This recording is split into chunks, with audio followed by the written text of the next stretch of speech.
สำเร็จการฝึกอบรมความรู้พื้นฐานเวียกงานโฆษณาปาฐกถาให้แก่กันนำและพนักงานหลักแหล่งของเมืองงาภายหลังที่บ้านฝึกอบรมดังกล่าวเปิดขึ้น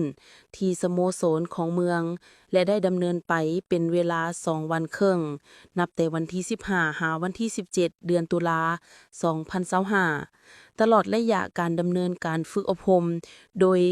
ภายใต้การชี้นำอย่างใกล้ชิดของท่านนางมณีจันทร์วิไลจิตรกรรมการประจำพรรคแขวงหัวหน้าคณะโฆษณาอบรมแขวงโดยมีท่านทองคานวัสดากรกรรมการพรรคแขวงเลขาพรรคเมือง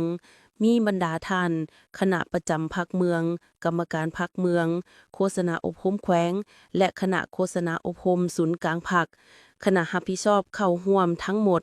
31ท่านหญิง6ท่านในนั้นนักสัมมนากรทั้งหมด27ท่านหญิง4ท่านตลอดระยะการฝึกอบรมสัมมนากรได้เรียนรู้ปัญหาพื้นฐานของเวียกงานโฆษณาคุณลักษณะและศิลปะในการปากเว้าเวียกงานโฆษณาผ่านสื่อบรรดานิติกรรมและบางบทเรียนในการเคลื่อนไหวเวียกงานโฆษณา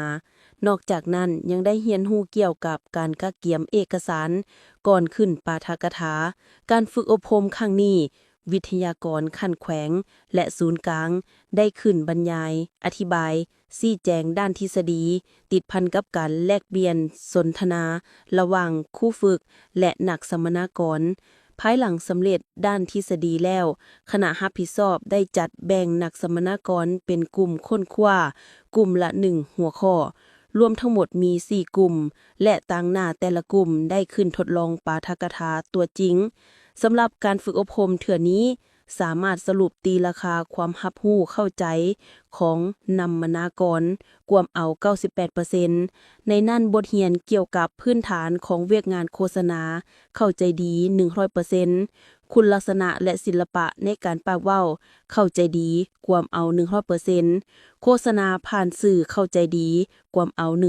100%และบรรดานิติกรรมและบางบทเรียนในการเคลื่อนไหวเวียกงานโฆษณาแม่นเข้าใจดีกวมเอา 92%เข้าใจปานกลางกวมเอา 8%ในตอนท้ายของแม่มได้มีการมอบใบยั่งยืนให้แก่